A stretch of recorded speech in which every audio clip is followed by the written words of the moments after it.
You don't have to be Magic Johnson to have a courtside, because you have individuals right now, if you're a college senior or a graduate student, you have individuals right now who have been cheering for your success since you were young. Those individuals want you to win. Those people become your first mentors. Those are your targets. I think your professors are targets, because your professors, I mean, look, an adjunct professor means that individual is working as a professor at your school right now, but then during maybe at night classes, but during the day, he or she is in a full-time job where they're meeting other individuals at other companies. So talk about people being ridiculously well connected. It's your professors. Professor has office hours. You go. You get friendly with the professor. You show that individual, what it is about you. That they know your work ethic. They'll know what you want to do with your life. And they may say, hey, holy shucks, I have a friend at Google that should meet Marc Reede because he really wants to work in that field or work at Google. And all of a sudden, that connection is made quickly and powerfully. There are opportunities for our work and careers everywhere, if you know where to look. That's easier said than done, especially in our fast-paced and constantly changing world. Mary Ann Faremouth is talking to experts, employers, and job seekers to bring you insight and understanding about what's possible. This is Career Can Do, where we're navigating the new work world. Welcome to the Career Can Do podcast, a top global podcast dedicated to helping you navigate the new work world. My name is Chris Sandland, and I will be your host for today's episode.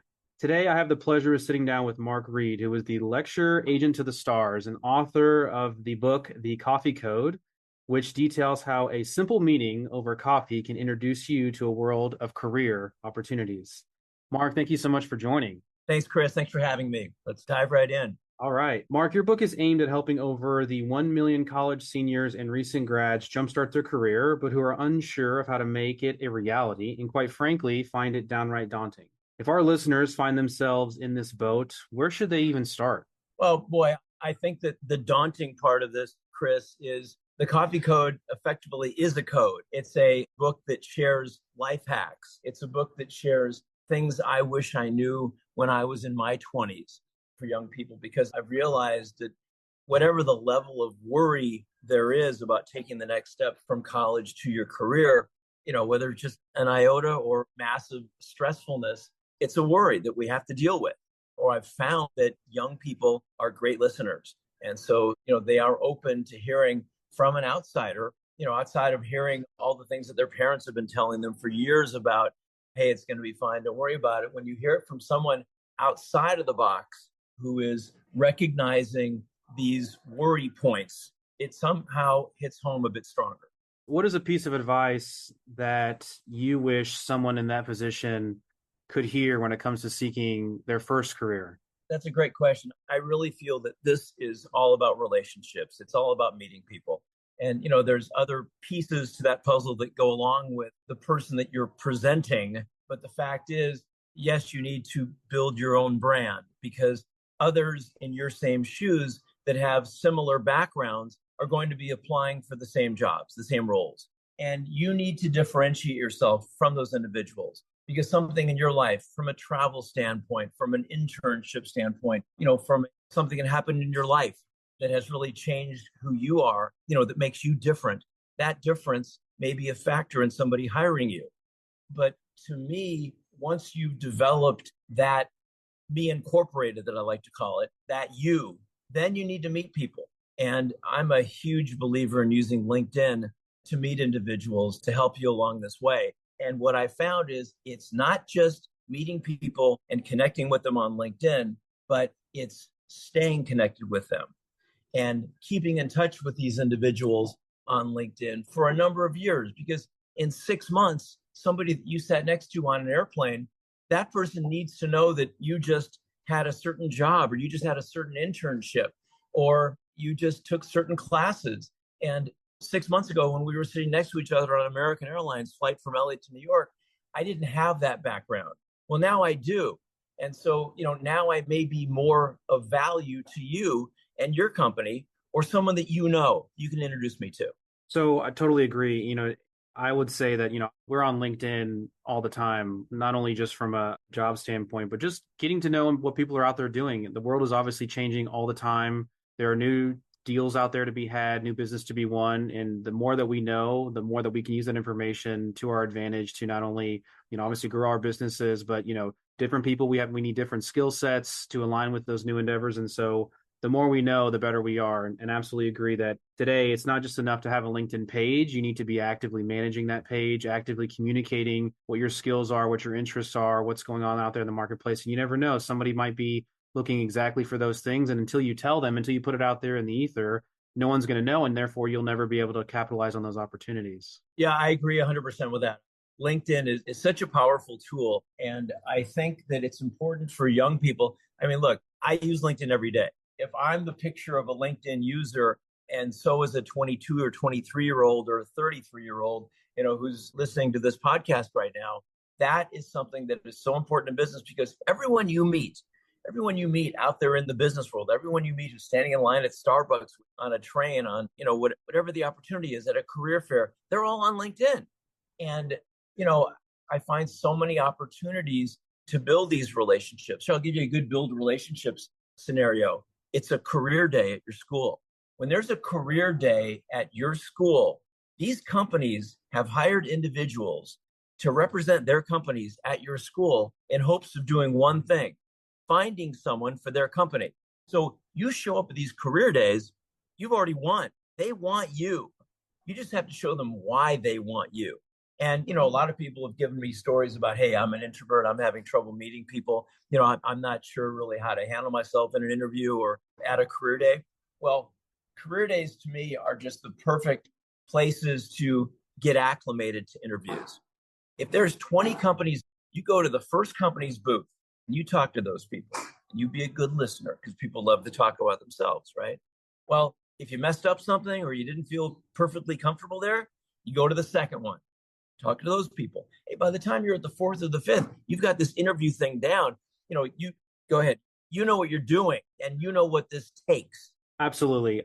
When I was going through school, I was told the exact same advice. And I was told specifically, hey, if there's a company you have in mind, maybe don't start with that one, especially if you're just out of the gate. Go to the companies where maybe they're not as well known, or maybe it's a brand new company you've never heard of, and work your way up to talking with that dream employer. Because you're right, you're going to learn things about the job hunting, the job prospecting process, about how to sell yourself, how to tell people about yourself along the way. And you can use those different opportunities to refine yourself. Hey, you never know, maybe one of those opportunities turns out to be something great, but at least you're using those to build experience, to gain experience. Chris, you understand that the basis for this book, The Coffee Code, and it's called The Coffee Code: How a Simple Meeting Over Coffee Can Introduce You to a World of Career Opportunities. And the basis for the idea of the Coffee Code itself is comparing a coffee meeting with someone like yourself and me right here to an interview.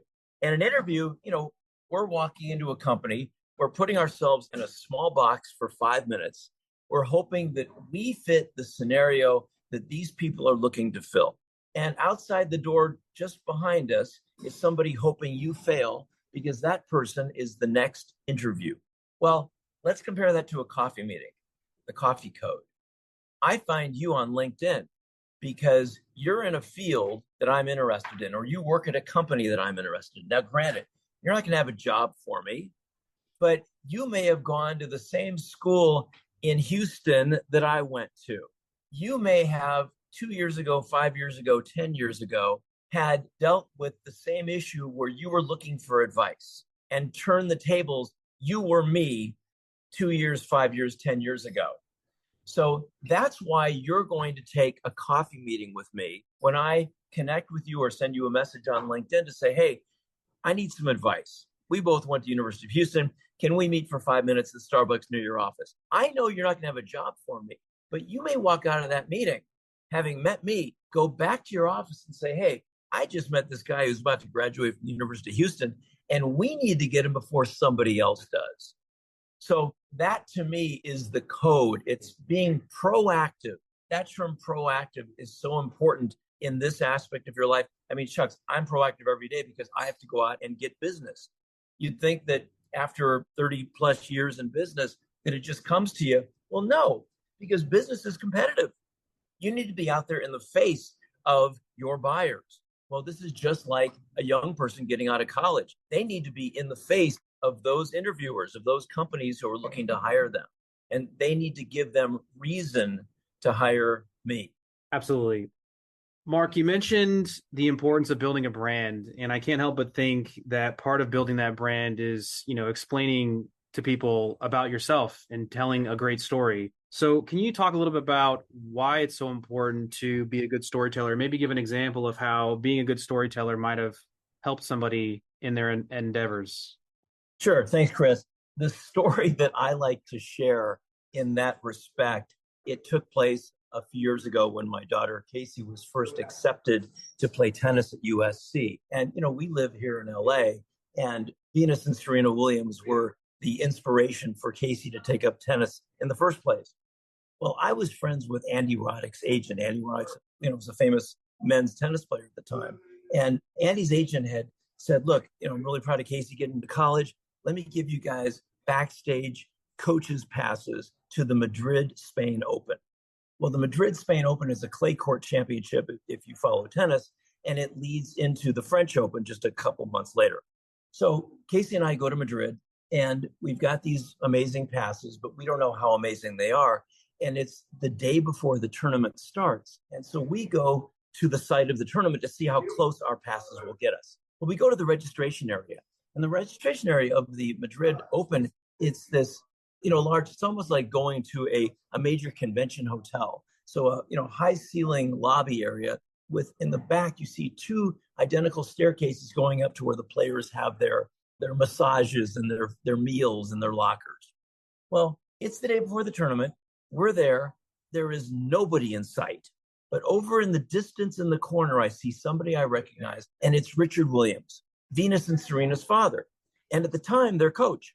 Well, they're from LA. We're from LA. Venus and Serena, the reason Casey got into tennis in the first place. Richard, I'm Marc Reede. I'm from Los Angeles. This is my daughter, Casey. Casey just got into USC to play tennis, and your daughters were the reason she got into the sport in the first place. He says, hang on one second. Top of his lungs, Venus, Serena. All of a sudden, at the top of the stairs, here's these two girls. Girls come down here. I want you to meet somebody. Well, the story doesn't end there, because the next night, Venus had her opening round match against a girl from Madrid. And remember, we're in Madrid. So there was nobody in that stadium court rooting for Venus Williams except for us. We're sitting way up in the rafters, though. Great serve, great shot. I mean, Venus Williams knew where the cheers were coming from. Well, Venus beats this girl in straight sets. And if you follow tennis, you know that what happens in a tennis match is, the players put the towels, their rackets and everything back in their bag, zip them up, and they go off in their own little side entrance, right?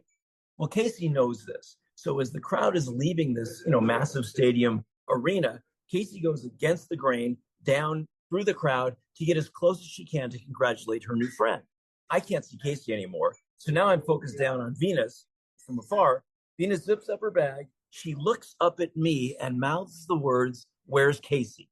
I'm getting goosebumps telling you this story. I was floored. I point, she's down there.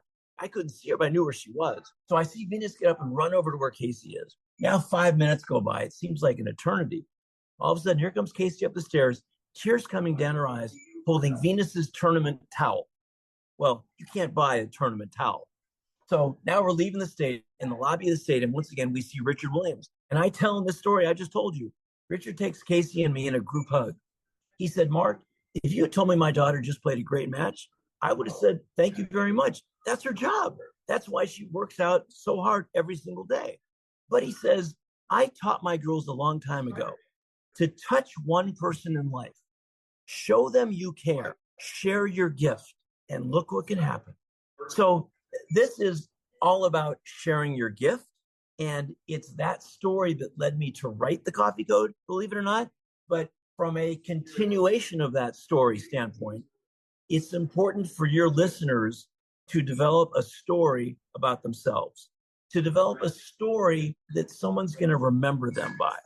The fact of the matter is that your listeners right now will never forget the story about Venus Williams and Casey. They won't. They were rooting for Casey. So you have to become a good storyteller. That story doesn't have to be so long as the Venus and Casey story. It can be short. It doesn't have to be about yourself. It can be about, some experience that you had. but it needs to be something that is branded you, because these people need to see this best brand of you. And all you're trying to do out there, you're trying to create raving fans.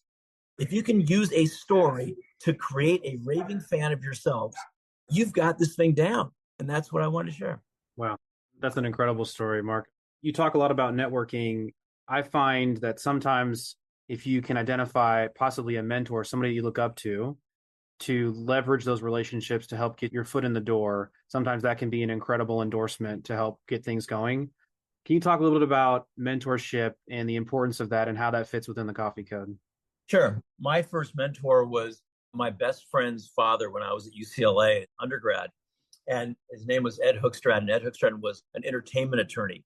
He, in fact, was Elvis Presley's attorney at the time. And Ed had seen something in me. My friend John told me that his dad saw something in me that Ed saw in himself when he was younger. And so he had me come down and meet him in his office in Beverly Hills. And we would meet every couple months. I'd just take the 83 bus down Wilshire Boulevard to Ed's office, and we would just talk advice, talk future, talk about what I was up to. And so it became my mentor, my first mentor relationship. I recall when I was a senior at UCLA, a friend of mine who was on the UCLA basketball team at the time, he said, Mark, I'm about to get drafted in the NBA, and I want you to be my agent. And I'm saying, holy shucks. I knew that Ed Hookstraden was an agent. So I went down to Ed's office and I said, hey, this is what just happened on my campus. What should I do? He says, you tell that young man that you are going to law school. And once you graduate law school, you can represent anyone you want. And on solely those words of advice, I took the LSAT and I went to law school, went to Loyola Law School in downtown LA. But all it took for me was one individual in that guidance role, the mentorship role, to tell me what I should do. I mean, no one in my family had ever gone to grad school. This was, a totally new thing for me, but I did it and I'm glad I did it. And, as I look back, going to law school made me what I term a reasonable person, because you're able to look at both sides of issues now. So you'll have your own mentorship story. Magic Johnson has a great mentorship story. When he was retiring from the NBA, he knew he was going to, leave the NBA, wanted to go into business, but he hadn't been in business before. So he reached out to the ticket office people at the Forum, the Lakers before the Staples Center played at the Forum. And he asked those people at the ticket office for a list of the names and addresses of everyone who sat in the courtside seats at his Laker games. Well, Magic knew that those were the icons of business, right? The movers and shakers. And he sent each of these individuals handwritten notes.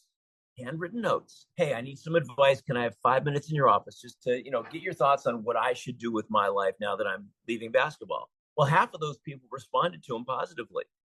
And he met with those people and they gave him the know-how for what he's doing now with his billion-dollar projects.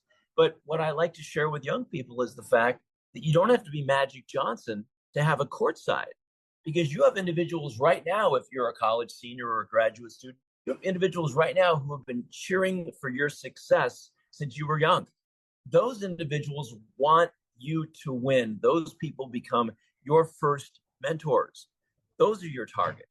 I think your professors are targets, because your professors, look, an adjunct professor means that individual is working as a professor at your school right now, but then during maybe at, night classes, but during the day, he or she is in a full-time job where they're meeting other individuals at other companies. So talk about people being ridiculously well connected. It's your professors. Professor has office hours. You go. You get friendly with the professor. You show that individual, what it is about you, that they know your work ethic. They'll know what you want to do with your life. And they may say, hey, holy shucks, I have a friend at Google that should meet Marc Reede because he really wants to work in that field or work at Google. And all of a sudden, that connection is made quickly and powerfully. Those are absolutely great points on how to help yourself stand out. And going back to your point earlier, build your brand. A lot of kids are out there probably thinking, a lot of people, not even kids, just thinking, how do I stand out? How do I make myself unique? I'll never forget, I was working at one of the big accounting firms, and we hire interns all the time. And one of the interns that year did a wonderful job on my projects. And at the end of the internship, wrote me a handwritten note that I've, to this day, I worked there a while, saw a lot of interns, but that handwritten note, I remember it even now. And the power of that was incredible. And so I totally agree. it says a lot about somebody, in a day like today where you're not, everything is online and everything is digital. If you take the time to, do something handwritten, send it to somebody, you had to think about them. You had to buy the stamp. You had to go to the mailbox. You had to send it off, right? It's physical. It's almost like a gift. Those are absolutely great ways to help stand out. The simple things in life, they do make a difference, Chris. And it's so powerful to hear that you still remember that. And I truly believe, you had asked me at the beginning of this call, what it was that I felt was probably the most important for a young person to understand. And it was about relationships and building relationships. But I truly think that going to the line of what you just said about, remembering that note and how it had so much meaning to you, I think it's the power of nice. I think it's being a nice person in everything you do, and nice is following up with an interview with a nice handwritten note. Hey, thanks for taking the time to see me. I get this job, but I really want it. But that was just an awesome opportunity.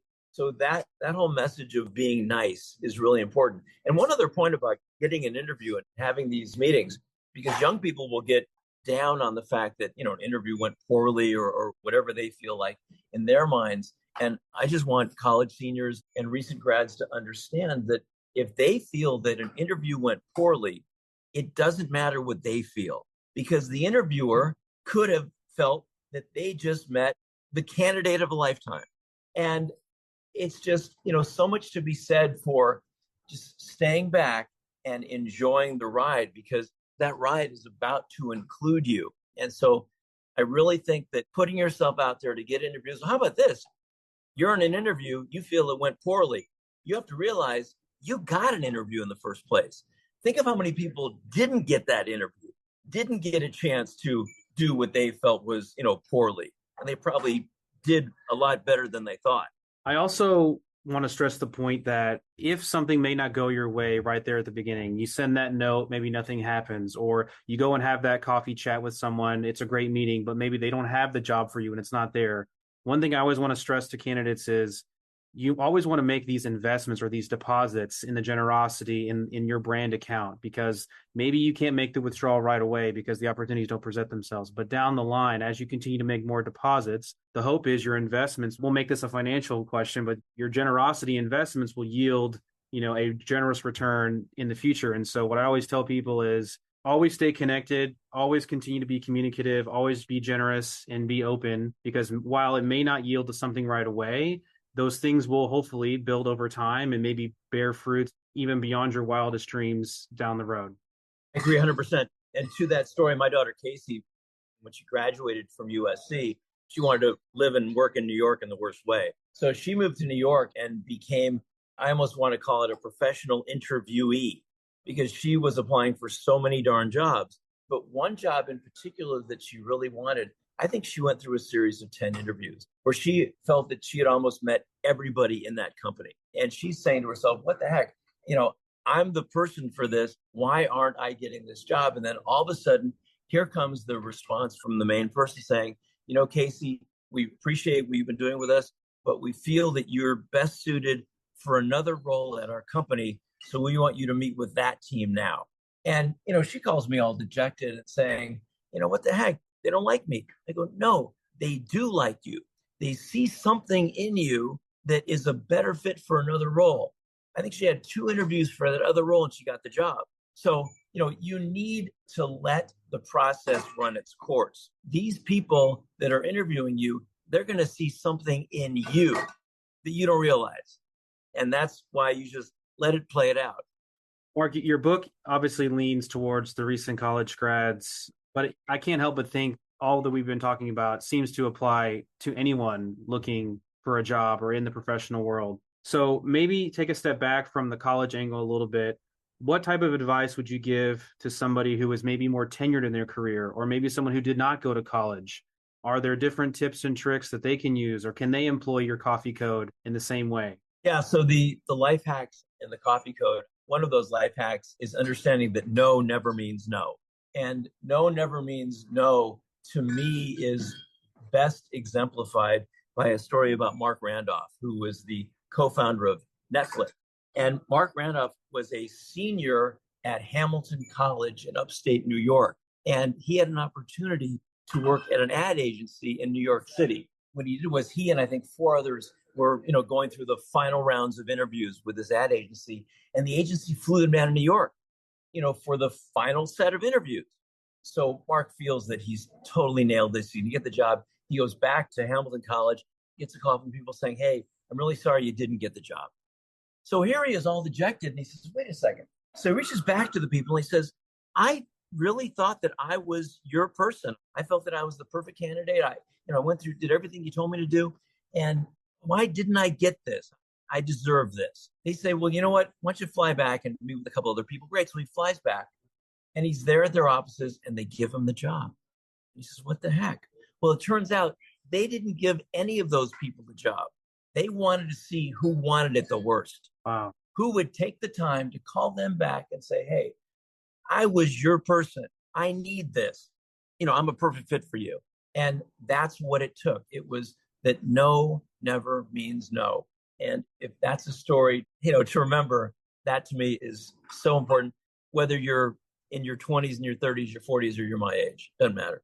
That's incredible. Marc, I just want to say thank you so much for coming on the show and sharing your knowledge and wisdom.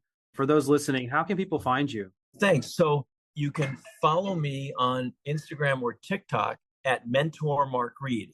It's MarcReede. The book, The Coffee Code, is available on Amazon. It's available on barnesandnoble.com. And there's a number of Barnes and Nobles and independent bookstores around the country that are carrying the book right now.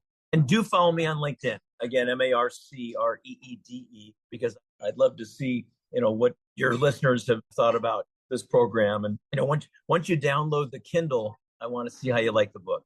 Will do. Marc, we always like to leave our listeners with 2 quick salient points about today's interview. So if you were to want to ensure that the listeners took these 2 key things away, what would you tell them? It's being nice and it's being proactive. Awesome. Well, that wraps up another great episode of the Career Can Do podcast. See you on the next one. We thank you for tuning in to our Career Can Do podcast. We make no guarantees on results for your particular quest, but we hope you enjoy the information presented. The views and opinions expressed in this program are solely that of the guest or speaker and do not necessarily reflect the views or positions of Mary Ann Faremouth and Faremouth & Company. Thank you.